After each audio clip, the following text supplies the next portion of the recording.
Hello, festival goers of the internet. I'm the Festival Finesser, and in this video, we're talking about a festival that I've been talking about on this channel since I started making videos. It is a festival that always caught my attention, a festival with proper lineups always, and a festival I've always wanted to go to, but I've not had the chance to, and I don't know if this is going to be the year, but I saw the lineup recently, and I was like, alright, we gotta talk about this one yet again, and it's our 10-year anniversary this year. We're talking about Dancefestopia 2022 going down in Kansas City at Emerald City. And this is a 4-day festival with a pre-party and the option to arrive 2 days early. So we have Tuesday arrival, Wednesday arrival, Thursday, Friday, Saturday, Sunday. That is a fucking vibe, and it's a camping festival. The grounds look immaculate, so don't go anywhere because in this video we're talking about the lineup for 2022 after the intro. Can I get a year?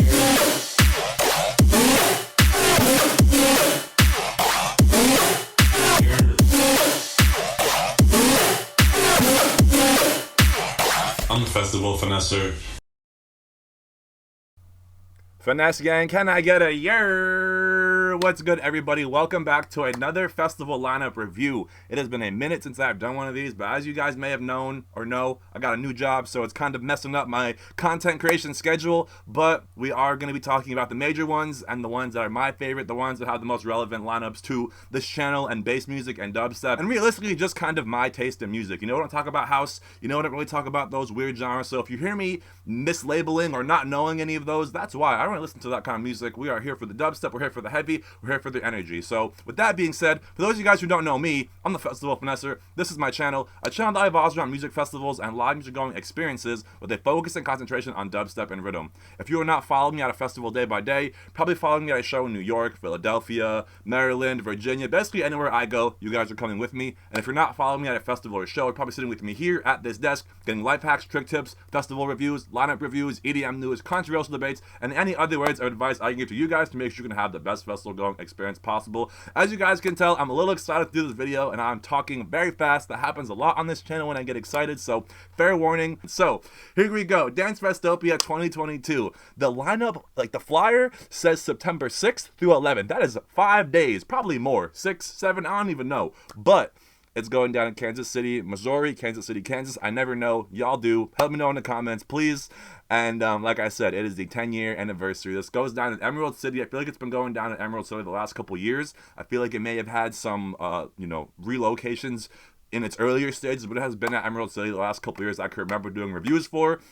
And I have heard such good things about this festival. I found out about this festival in 2016 when I was first getting into this scene, when like Marshmello was hot and shit like that, when I was a big Marshmello fan, and it has been on my agenda ever since then. My bucket list, I've always wanted to do this festival. It just seems like a whole vibe. It seems like the more dubstep version of Electric Forest, you know? It's not so jam bandy, or it's maybe like a bigger version of Big Dub, you know? It's like a more like commercialized, you know? Big Dub is very like heady and local, you know what I'm saying? But this seems like a big ordeal. So let's talk about this lineup. As I said, it is a 4-day festival. Thursday, Friday, Saturday, and Sunday. We have the headliner for each day on the flyer. 7 Lions presents Ophelia for Thursday, Ganja White Night on Friday, Louis the Child on Saturday, and Deadmau5 on Sunday. So the only one that really catches my attention of the headliners is Ganja White Night. 7 Lions, notable mention. Louis the Child is really not my vibe, and Deadmau5 is, you know, a legend. I've seen him a bunch of times, but it really is also not my vibe. So now let's get into the good stuff here, the juicy stuff, the sub-headliners, you know, the second tier, tier 2 artists. There's a lot of heavy hitters in here, and this is what really kind of caught my attention. We have AT Aliens, Barely Alive, Black Tiger Sex Machine, Boogie T Back-to-Back Dirt Monkey, Elderbrook, who I'm not really that familiar with, but I think is house, Getter, Ghastly presents something I can't read, but it looks like metal-esque. I don't know, honestly. I have no idea what the fuck that is. I've never heard of that. If someone wants to educate me or enlighten me, or even tell me what that fucking font says, please let me know in the comments. Then we have the fucking Don Murata, Midnight Tea, bro, what the fuck? Heavy, heavy, heavy. Midas bringing some house vibes, Set the Sky bringing some melodic, Sullivan King bringing the heavy and the metal, and Troy Boy bringing a little bit of everything, honestly. Definitely not heavy, definitely more of a vibey set, but I don't even know what to call his music. It's not really house, it's not really melodic, it's like dancey, poppy kinda. So yeah, that is a heavy middle lineup. A lot of heavy acts and a lot of my favorite artists. Yeah, I'm also really hyped on this, you know, this undercard, the tier 3 artists, I guess you would call them. Apache, who I'm not that familiar with, but I've seen on a bunch of lineups. I feel like he falls into the bass category, if I'm not mistaken, but could be wrong. Maybe like some drum and bass. I don't even know, honestly. Someone wants to let me know in the comments. I appreciate that. We have Ominous doing it for the Rhythm Kids. We have Blank, who was actually on tour with Sullivan King. I got to see him recently, well, not recently, but a little while ago at Webster Hall, and it was a cool set. I don't even remember what kind of genre it was, because it was just a little bit of everything live, and I'm not too familiar with this, his release music as well, but definitely a fun set. I feel like it falls into the bass category, so definitely something you might want to think about checking out. Cosmalia, I'm not familiar with. Crank That, definitely in the bass category as well. A little bit more poppy and jumpy, not as heavy, but can bring the heavy for sure.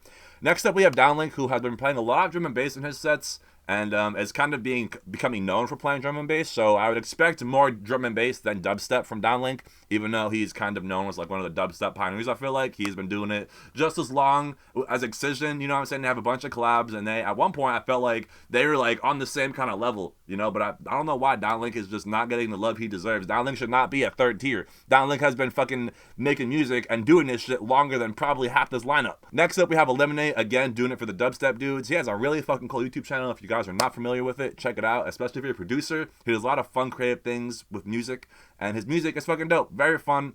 Lots of the cyber releases, and I have a bunch of Eliminate tunes in my library. Next up, we have Far Out, who I'm not familiar with. Sounds like some house if I was gonna guess, but I'm not familiar at all. Never heard of them. And like I said, I don't really listen to house at all, so that's why I'm so under a rock with some of these artists. So G-Space, not familiar all that much. Feel like he falls into the bass category, more kind of like weird, spacey stuff, I would imagine. Kind of like some Wakan vibes. Gem and Tori, I'm not familiar with. Hesh, we all fucking know Hesh on this channel, I would imagine. Heavy shit. He's been doing a lot of different shit too. He's been like tweaking his sound a little bit and not giving us that same Hesh sound of like the Mike Tyson broadcasts, you know what I'm saying? All those fucking, the OG Hesh. We're not getting so much OG Hesh. We're getting like a new like evolution of Hesh, and it's got a lot of like southern Dallas, Texas. He's been working with a lot of hip hop producers and shit, and been making a lot of hip hop music. Next up, we have Huxley Ann, who is going to be bringing more kind of like Wakan style vibes. I don't know if she is necessarily a part of Wakan, but she has that kind of like weird experimental sound. Next up, we have Jeannie, who also falls into the bass category, and Jeannie is a New York City native. I've seen her come from playing little fucking underground clubs, and not even clubs, like venues. Like, we turned a spot into a venue, and now she is fucking playing Lost Lands and all these big ass events, and it's fucking so sick to see her on these massive stages. And she has a very cool sound. A lot of I'm always looking for ideas in her sets, even the songs that aren't dubstep. Like, she plays some heavy stuff, but she plays a lot more weird stuff, but it's not so weird where it's like, what the heck is this? It's like fun weird. You can fuck with it, you can vibe with it. Next up, we have Jarrow, who I'm not familiar with. Kendall I've seen, but I'm not familiar. I've seen it on lineups. I'm not familiar with the sound or the set experience, but I have seen that name, in my travels on SoundCloud and just other festival lineups.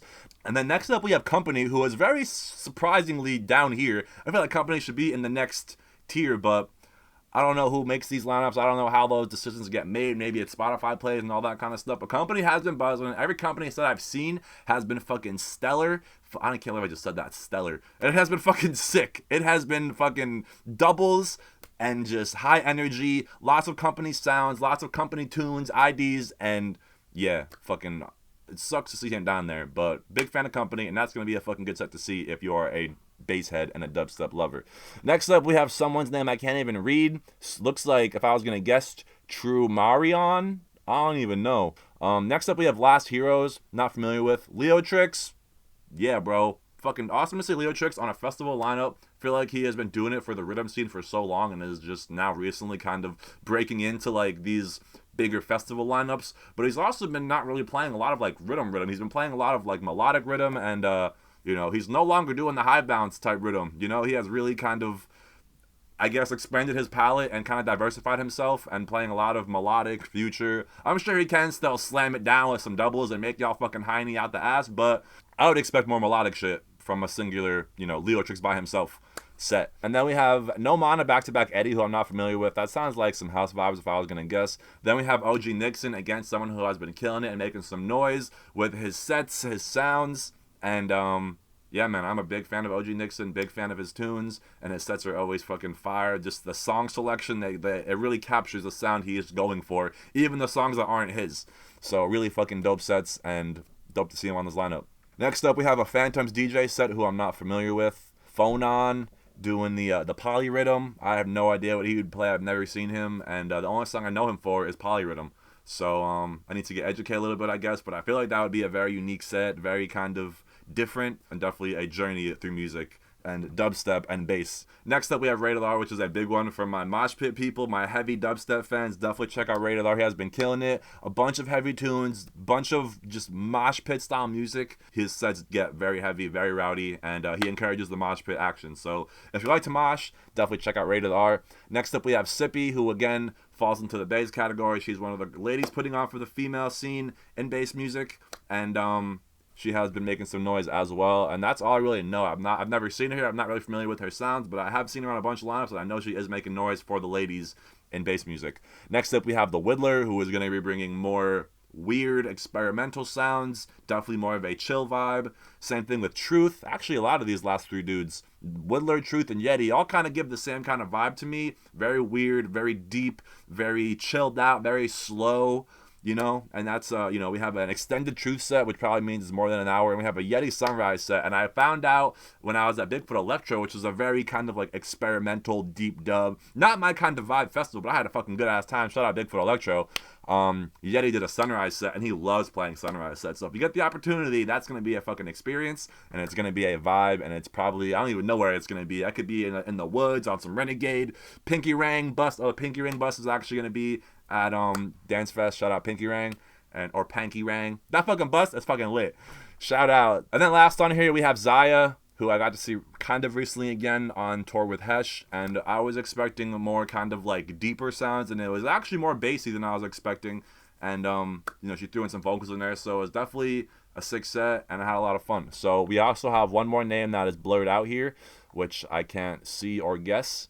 But like I said, this lineup is stacked. This middle card and, you know, some of these bottom cards, just, I could totally see myself being stuck at one stage, and I'm totally okay with that because I like the music I like, and that's usually my kind of people in the crowd, you know what I'm saying? Like, definitely seems like a vibe. This many days out in the woods, and it's kind of like, you know, Kansas. You know what I'm saying? Like, what do you think about Kansas? I think about nothing. So you're probably just like in the middle of nowhere, mad flat, and it's a fucking vibe, and there's just nothing else around but music and homies, you know what I'm saying, and just people like you doing the same shit. So yeah, this one looks like another one that's on my lineup, you know, that did not disappoint, and I would love to go to this festival. But September is also Lost Lands month, so that's a lot to do.